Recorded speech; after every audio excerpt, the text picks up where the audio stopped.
Some things are just easier to show than to explain. So I'm going to start off this video on how to do vector embeddings in MongoDB by just showing you why you'd want to do vector embeddings. So here's a very simple search app built on TanStack Start, and I've loaded into the MongoDB database all of the documentation for TanStack AI. I can just type in, for example, tool here, and on the left-hand side, we can see the results for a keyword search. All it's literally doing is looking for the string tool. It is doing it case insensitively, but it's just looking for that in the documents. And when it finds it, that's a hit. Now, on the other side, we have a vector search, and that vector search is a much better search. It's a conceptual search. And yes, both searches are getting results right now. But if I were to say something along the lines of, for example, how do I use tools? Well, that's never going to show up in the documentation as a single term like that. But vector search, hey, that gives me really good results. In fact, I can go so far as to say things like, how do I give the LLM access to my data? And it actually comes up with server tools as the second hit, which is really amazing. So in this video, I'm going to show you how vector search works and how to use it really easily inside of MongoDB. And this video is brought to you by my friends over at MongoDB. Thank you so much for supporting the channel and videos like this. Let's get right into it.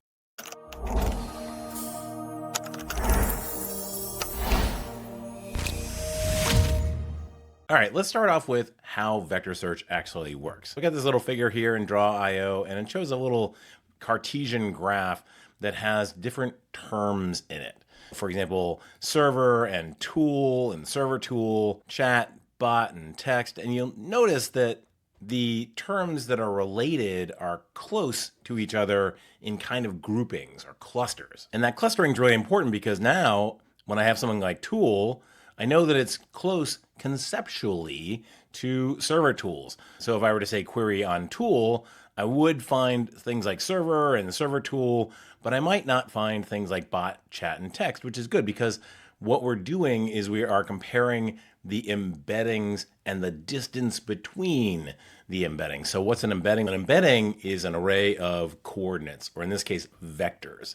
Each one of these in this really simplified example has two coordinates. So for example, like tool here would have a negative X value and then a positive Y value, and a similar one for server and a similar one for server tool. So when I'm doing my search, I actually put in the user's query into the embedding model. There's a specific machine learning model for this, and it gives me back a vector. And then I can find all the documents in the database that are close to that vector. The way that it does it in the database is by comparing these coordinates using special indices to give us all of the documents that have the closest coordinates to the input coordinate really quickly.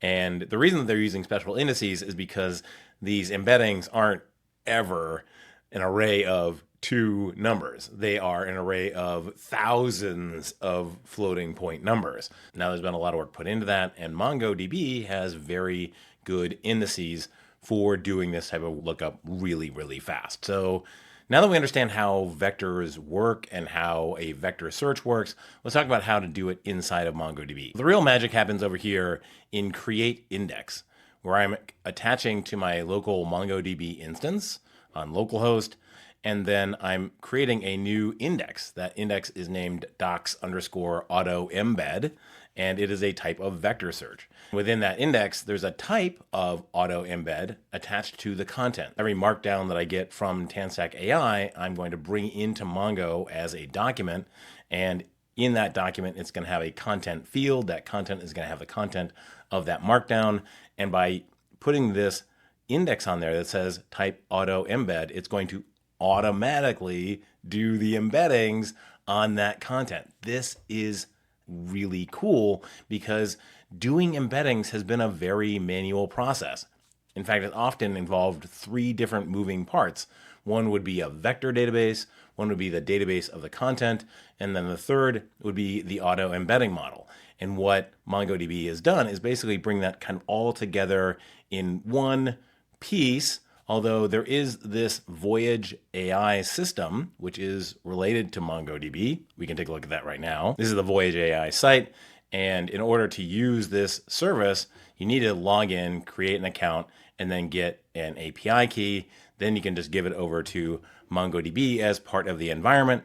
And what MongoDB then does is when you ingest all of the data into the database, we'll take a look over that, ingest.ts. So here's the code for creating all of the documents. You can see that we have the content down there. That's the key that we're going to use for that docs_auto-embed index. And then we're using bulk write to just bulk write all of those entries into MongoDB. And then MongoDB is doing all of the work of firing all the requests off to VoyageAI, getting all the embeddings back, and doing that automatically. So auto embedding. It's great. We can take a look at these two different types of searching side by side. The keyword search is actually, well, 4 lines longer than the vector search. Let's go take a look at how the keyword search works. Well, it takes the query and then it escapes a regex and it looks for a title or content that matches that query. And then finally, it converts all the documents that it finds into a form that's usable in the UI. The vector search has exactly the same shape for the input, but I gotta tell you, it's actually a lot easier in terms of implementation. We just use that docs_auto-embed index that we created. We give it a path to what we're looking at, in this case, the content, and then we give it the query.